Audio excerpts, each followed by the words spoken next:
So, magandang araw mga repa. Gagawa na naman tayo ng video. So, tong video na to is about to sa self-improvement lang uli. Bakit kailangan magbigay ka ng atensyon sa katawan lang talaga? Kasi yung katawan mo, yan din yung parang mundo mo eh. Kasi dyan talaga umiikot sa katawan mo talaga eh. Kasi yan yung manibela mo, 'di ba? So, hindi mo may enjoy yung mga cope or pambababae or kahit anumang entertainment or kahit na yung survival mo, hindi mo may enjoy kung hindi optimal yung health mo. Di ba nga nasabi na nila yan, ang kayamanan ay nasa kalusugan mo. So, kailangan talaga, pag nag-self-improve ka, laging pabalik lang din sa sarili mo. Di ba sinabi ni Bugoy na kuy yan, pabalik din sa sarili mo. Wari sa katawan mo, kailangan mo talagang maging presentable at malinis. Actually, maging maluho ko nga dapat sa katawan mo eh. Kuwari, bibili ka ng pagkain. Di ba merong ibang mga nagtatrabaho sa abroad? Tinitipid nila yung katawan nila, nagno-noodles sila. Tapos sabay, ay hindi ko ginagawa yun. Di bali na wala akong sasakyan. Di bali na wala akong mga iPhone or magagandang cellphone. Basta yung kinakain ko maayos, yung meat-based dairy diet. Tsaka yung source ng carbohydrates ko, yung patatas nga. Sweet potato, tsaka yung mga ibang juices na spirulina, mga ganyan. So, pag self-improve ka sa katawan mo lang din talaga, pati yung damit mo, kung bibili ka ng mga damit, onti lang. Yun, siguraduhin mo magagamit mo, tsaka hindi ma-outdate kahit pang matagalan. Usually, mga neutral color, white, gray. Tsaka laging plain, wag kayo bibili ng mga scripted, yung may mga printed, kasi nalalaos yan. So, parang yung mga Korean, marami ka matutunan sa mga Korean tsaka Japanese eh. Di ba yung mga Korean tsaka Japanese? Yung mga damit nila, doon lang umikot yung kulay. White, gray, black. Yung tatlong lang yun. White, gray, black. Ako kasi nagdagdag ako ng navy blue. Meron ako navy blue tsaka yung olive green. So, yan lang yung mga kulay na iniikot ko talaga sa mga apparel ko. Lalo na yung mga olive green na jacket, mahilig ako niyan. Gray na jacket. Yung black na jacket, di ko trip yan. Siguro yung Adidas lang. Basta doon lang, yung tatlong lang, ilan ba?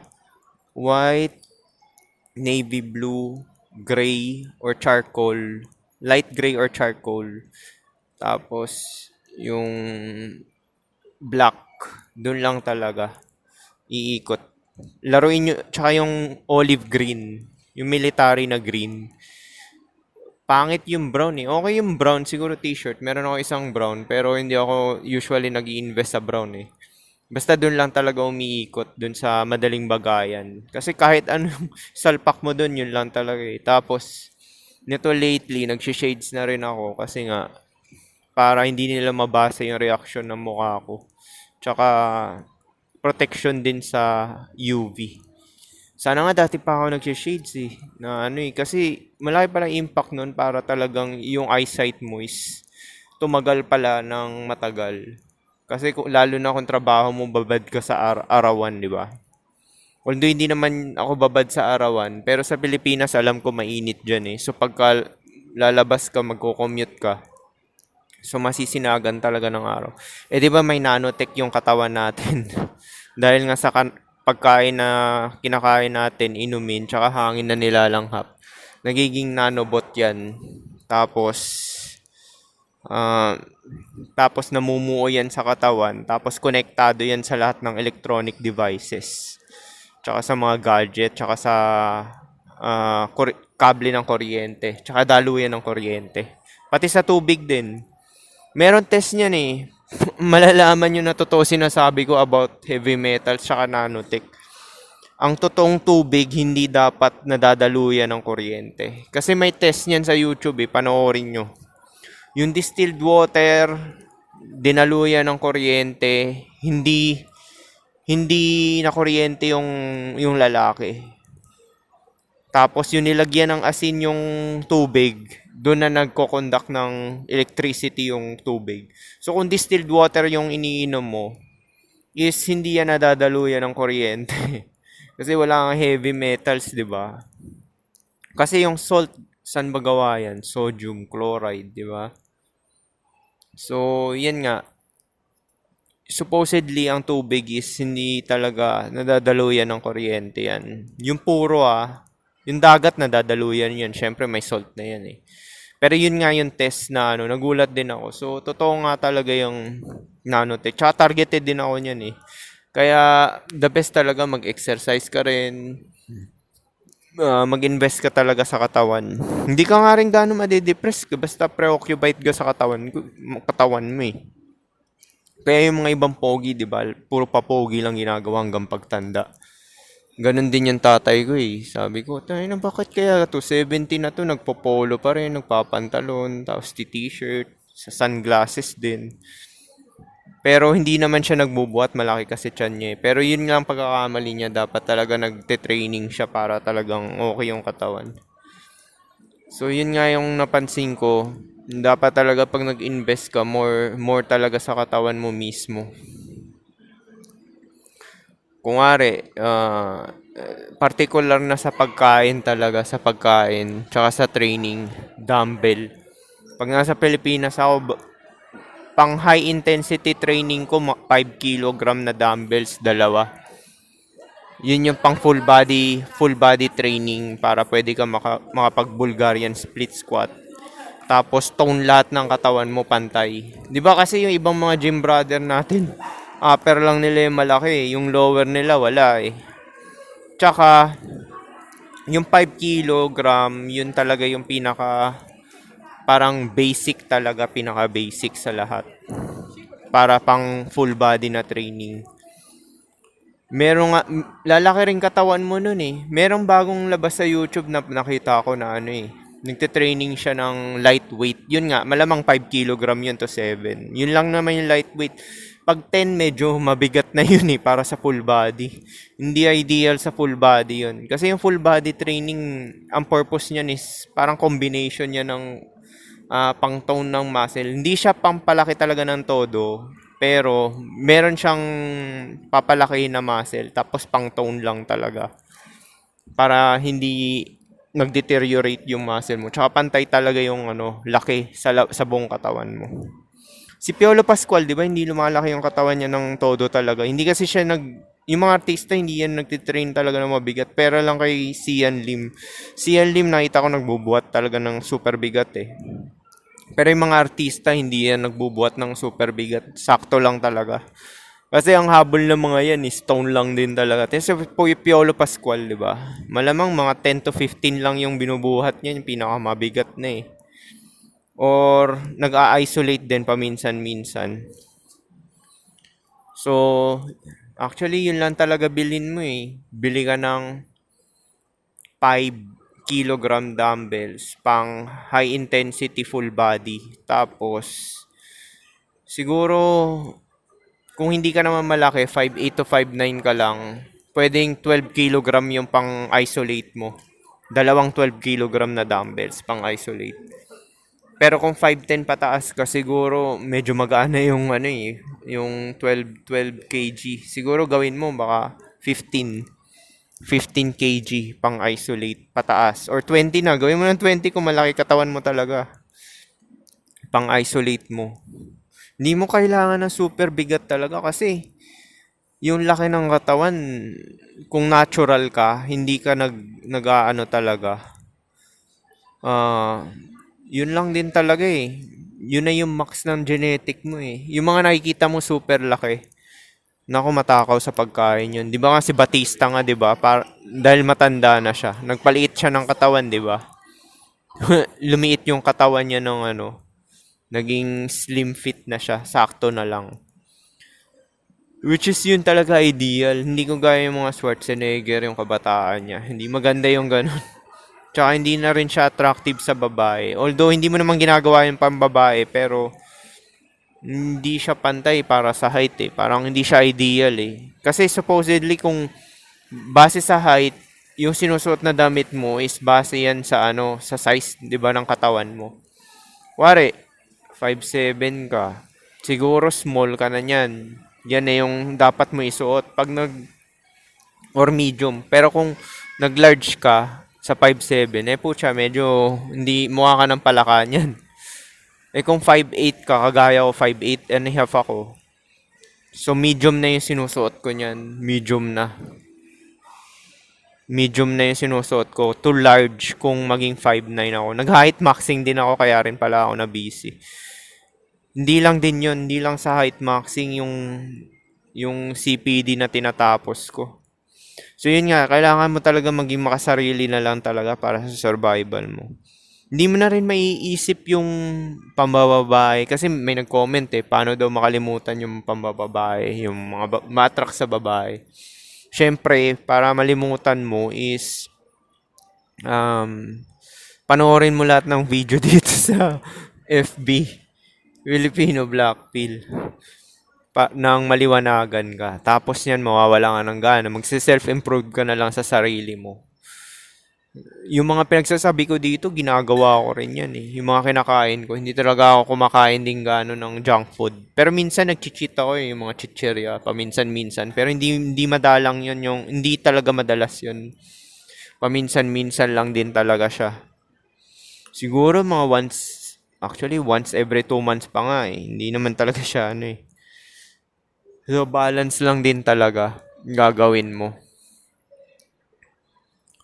So, yun. Damit na sakto yung presyo, basta original, para hindi madaling mapunit, matastas, at quality. Tapos, cotton din. Huwag kayo bibili ng mga polyester. May reason kung bakit mahal ang mga cotton na damit. Mahilig ako sa cotton na damit yung mga t-shirt. Kasi nga, ano yan natural fiber. Hindi yan nadadaluyan ng kuryente. Di ba nga, targeted nga tayo ng AI technology, di ba? Hook tayo sa quantum computer lahat. So, yung polyester na mga fabric is hindi siya maganda sa'yo, sa kalusugan mo. Kasi, napansin mo yung mga polyester, nag-i-static siya, di ba? Meron akong kumot na fleece, gawa sa fleece. Pagka nun sa katawan mo lumapit, nag-i-static siya. Ibig sabihin, pwede kang kontrolin ng AI, targetin para paubuhin ka, magkaroon ka ng sip-on, kung ano-ano pang kabullshitan na sakit. Kasi nga, AI nga nagkokontrol ng lahat, di ba? So, maraming hindi nakakaalam niyan. So, para mapangontra mo dyan, although hindi mo ma-detox lahat, kasi nga, simula ng bata ka pa pinanganak, nandun na rin yan sa similya ng tatay mo yung heavy metals, nanotech. So, nandun na rin yan hanggang ipanganak ka. So, since bata ka pa lang, polluted ka na rin talaga ng mga technology. Yan nga, nanotech na yan. Tapos habang tumatanda ka, lalo na pagka tumatanda ka, 'di ba? Kung ano na edad mo ngayon, gano'n na ka-polluted yung katawan mo ng technology. Yun nga pala, nagko-comment ako sa mga Facebook group. Kasi may green line issue daw yung cellphone nila. Ang tatanga kasi ng mga tao Ayaw nila maniwala na konektado sa katawan nila yung cellphone nila. Yung green line issue na yan is malakas yung emit or target ng AI sa katawan niya. Di ba nga may heavy metals yung katawan mo, di ba? Nanotech. Siyempre, nag-i-emit ng EMF yung katawan mo. Tsaka yung mismong nanotech sa loob ng katawan mo, nag-i-emit ng frequency yan na kukonekta sa ibang mga electronic gadgets. So, kung malakas yung EMF na dumadaloy sa katawan mo, is maapektuhan yung mga gadget, yung mga laptop, magkakaloko-loko, maghahang, masisira, cellphone mo. Mapansin mo, okay ba yung cellphone mo, 'di ba? Tapos biglang naghahang, 'di ba? Yun kasi nga yung EMF emission. Actually, kung hindi ka nagdi-detox ng heavy metals, di ka kumakain ng coriander, garlic, spirulina, tapos yung mga yun. Onti lang talaga nakaka-detox ng heavy metals na herbs Yun lang Chlorella. Pero hindi ko advise yung chlorella kasi tampered yun Spirulina lang talaga. Kung nasa Pilipinas ka, garlic tsaka spirulina. Ako kasi may coriander dito eh. Yun lang talaga nakaka-detox eh. Kakainin mo yun habang buhay. Kasi nagre-refill ka rin yan eh sa mga kinakain mo eh. Everyday ka kumakain, di ba? Tapos need mo rin talaga magpapawis para lumabas yung technology sa katawan mo. Malalaman mo na polluted yung katawan mo pag napansin mo magsuot ka ng itim na t-shirt. Tapos pagka may puti na mancha, stain dun sa t-shirt mo, pag pinagpawisan ka, yun yung technology. Yun yung nanotech. Supposedly dapat yung pawis mo clear yan, tsaka sterile yan. Wala yung kabulshitan. So dati may ganyan ako. Ngayon hindi na nag-i-stain yung t-shirt ko kasi nag-detox na ako ng ano eh. Lagi akong kumakain ng coriander eh. So marami mga tao talaga ignorante, hindi nila alam yung tech na yan na contaminated talaga yung kinakain natin, iniinom tsaka yung hangin. So bakit mo kailangan talaga gawin lang mga lahat na to kahit na wala ka ng chance, kumare average looking car pangit, wala kang chance sa sa replication, procreation. So, syempre, kaya mo gagawin pa rin itong mga self-improvement sa katawan para ma-enjoy mo naman yung pagko-cope, di ba? Eh, yung mga iba, fatalistic, noodles ng noodles. Oo nga, ang dami mong pera. Tangina, noodles ka naman ng noodles. Di, madali kang magkakasakit. Yung kakatipid mo, mas mahal pa yung pang kidney dialysis sa'yo, di ba? Dahil yung noodles, punong-puno ng ano yan, nanotech yan. Cancer, yung mga ninuno natin, di man nagkaka-cancer. Sakit nila, infection, tsaka napapatay sila sa nature. Walang cancer sa nature simula dati pa. Ang cause ng cancer is yun nga, yung nanotech nga na sinasabi ko, na nakukuha sa pagkain. Kaya kailangan, ang pinaka-safe talaga na kainin is karne talaga. Tsaka yung source ng carbohydrates na nasa ilalim ng lupa, yung patatas. Tsaka mga juices lang. So, kaya mo need talaga mag self-improve kasi buhay ka pa rin talaga eh, 'di ba? May survival side pa tayo eh. Pangit naman nung may survival side tapos hindi maganda yung pakiramdam mo. Parang lagi ka matanglay, hindi mo ma-enjoy yung 'di ba? Yung buhay mo, 'di ba?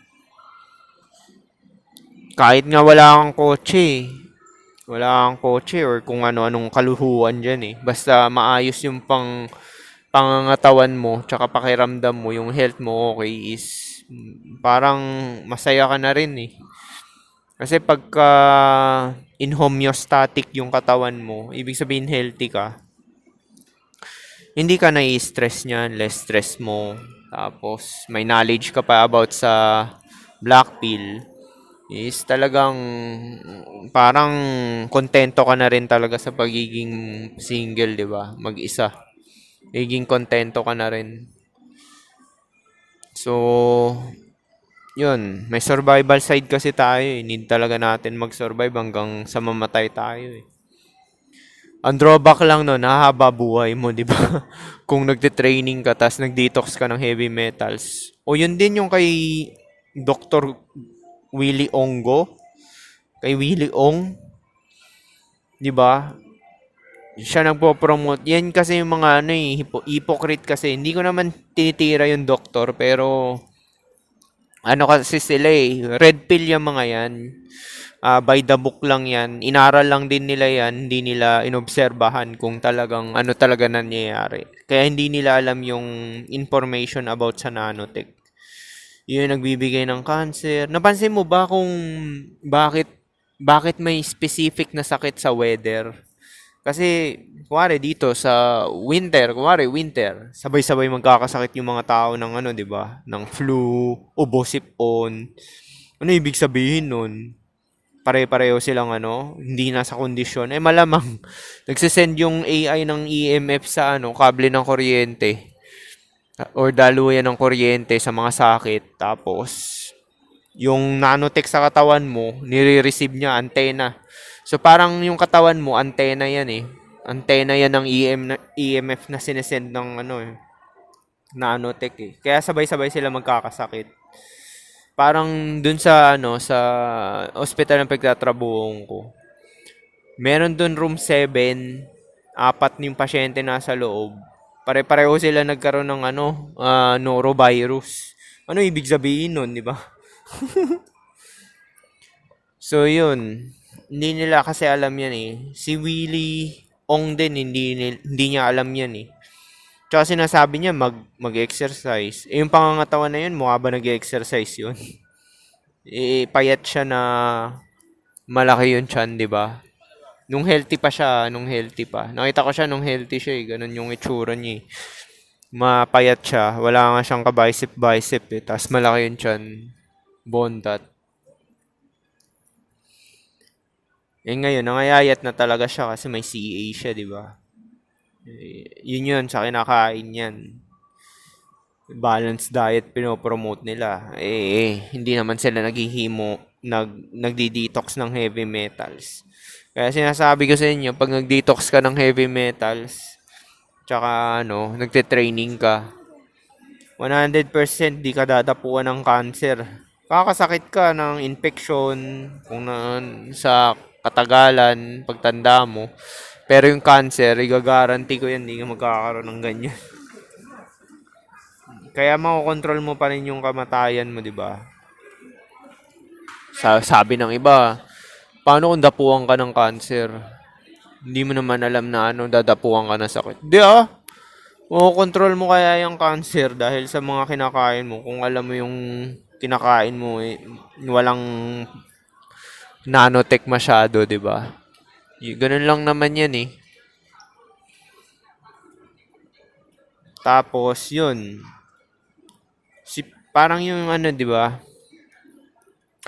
So yun, kailangan mo pa rin talaga mag-self-improve kasi may survival side tayo eh. Si Piolo Pascual nga rin ganun din eh. Actually, kung busy ka na sa katawan mo, pagpapaganda ng katawan, pagkain ng mga masusustansya, tapos yun pa lang, ubos na oras mo rin talaga eh. Parang ayaw mo na rin makipagrelasyon. Ngayon nga, parang nagigising ng mga tao, ayaw na makipagrelasyon ng mga tao ngayon kasi nga, nagiging hedonist na. Bibili sila ng mga pang-cope nila, tapos komportable na yung buhay. Or sa mahal ng bilihin, ayaw na nila makipagrelasyon. Pambili na lang nila ng pagkain kaysa ipanggastos sa date-date, di ba? Which is mas magandang gawin yon na ganun na lang talaga. Kahit nga ngayon, di ko na naiisip yung kalibugan din eh. Although, magle-late 30s na kasi ako, 38 na ako, di ba? Hindi ko na naisip gaano yung kalibugan din eh. Pero habang nasa 20 kayo, advice ko sa inyo, mag-pro na lang kayo para hindi nyo ma-miss yung prime age na pakiramdam. Experience ng prime age na nakikipagkantutan ka, di ba? Tapos, tayong-tayo yung edits mo. Kung 40 mo na gawin yan, putang ina. Diba yun yung ginagawa ng mga red pill, grind dahil manage like fine wine. Nabibili daw Pepe. Oo nga, nabibili. Tangina pero yung performance mo, tsaka edits mo, hindi natitigas, diba? Kaya nga, blueprint na yung binibigay ko sa inyo na mag-pro ka na lang din paminsan-minsan para kahit 20 ka pa lang. Syempre 20 ka mataas testosterone mo yan eh. Syempre kung 20 ka, di ba? Mas maganda, gano'n na lang gawin mo. Na mag-pro ka na lang talaga para ma-enjoy mo yung sexual experience, di ba? No, ganun. Kaysa naman sa 40 mo na gawin yan or 35 ay wala na. Sabay pag unang pasok mo dun sa sa pro. Nag-pro ka, 'di ba? Kasi late na, 'di ba? 35 ka na, no? Ngayon mo lang naisip mag-pro ng 35 ka na. Pagpasok mo ng edits mo, to hindi na tumitigas. Or lalo na ngayon, yung mga hindi nakakaalam ng nanotech, puro soya, 'di ba? Hindi na titigasan 'yan. 20 pa nga lang, hindi na tinitigasan yung iba eh. Yung hindi na tayong tayo mabilis pa lumambot, 'di ba? So, ganun mangyayari niyan. Kaya nga sinasabi ko sa inyo, mag-pro na lang kayo talaga. Hindi ko sinasabing everyday or twice a week. Depende yan sa pera nyo, tsaka sa ano. At least may experience lang din talaga kayo. Para hindi nyo ma-miss yung kabataan. Kasi babalik-babalikan mo yan eh. Alam mo yung ano, developmental stage ng bawat tao. Yung miss out. Kagaya ng mga kapamilya at anak ng 20 pa lang sila or teenage pregnancy, 'di ba? Yung mga ganyan. Mga bata pa sila. Na-miss nila yung kabataan nila. Tsaka kung matanda, doon na naglolo ko.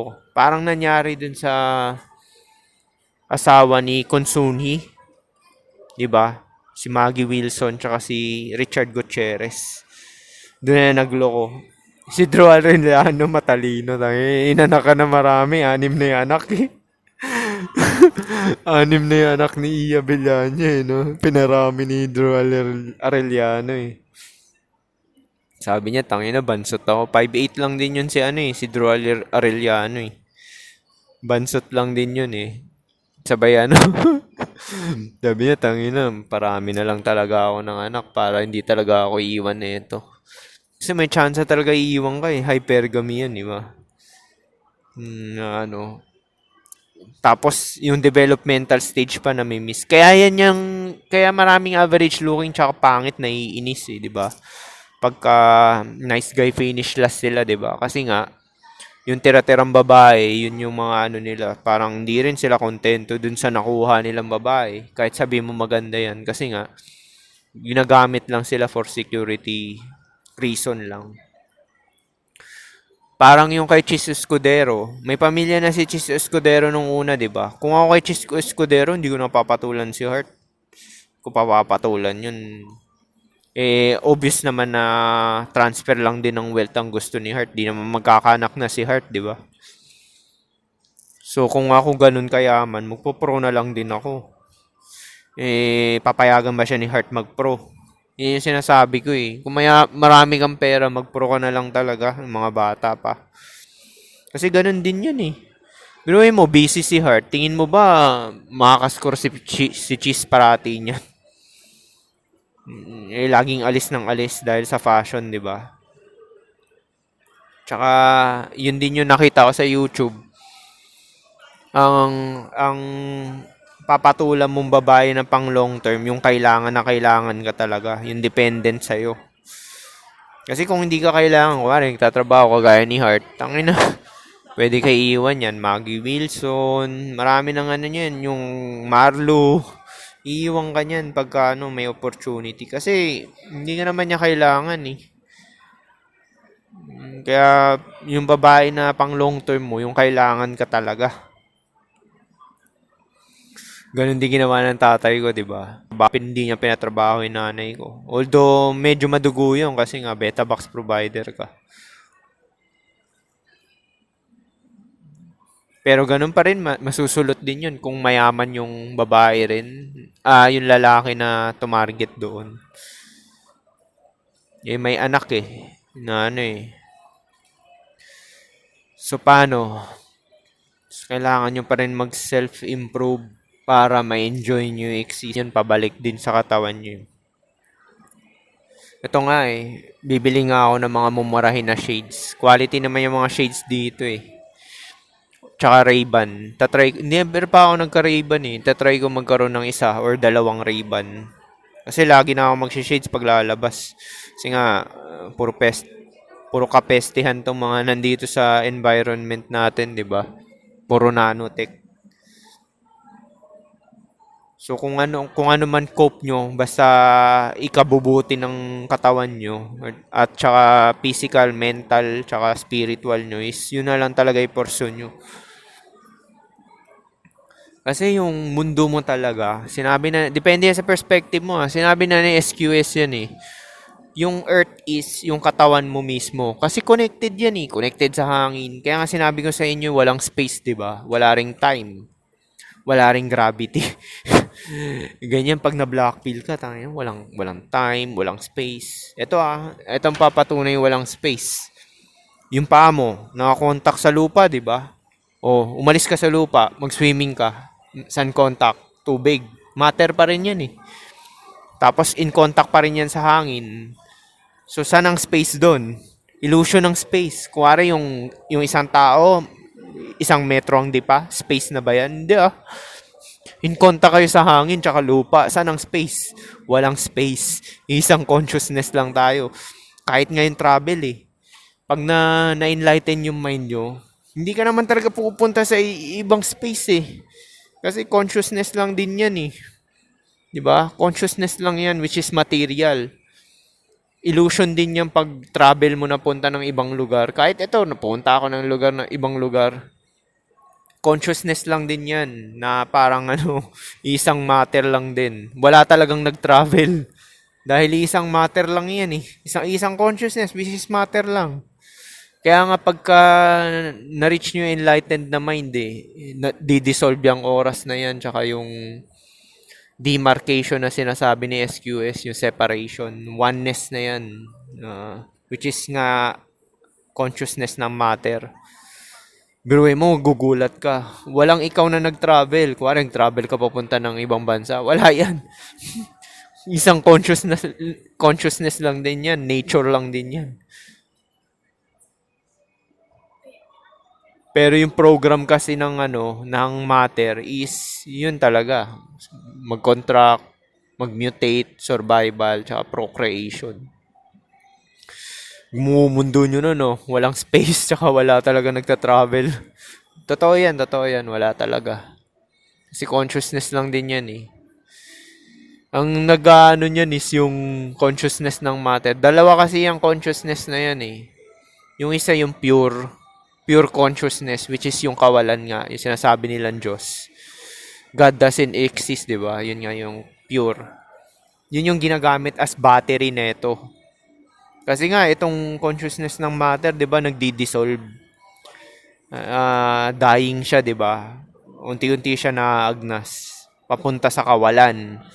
Ano yung kawalan? Yun yung puro, di ba? Para ma-prevent yung dissolvement ng consciousness ng matter, need niya mag-replicate. Lahat dito nagre-replicate. Kahit pa yung bato, puno, tubig, nagre-replicate yan. Kasi nakaw-nakaw energy lang yan eh. So paano? Yun lang yan. Ang mundo mo ay sa katawan mo lang din. Kasi yan yung perception mo, di ba? So paano? Yun lang. Peace.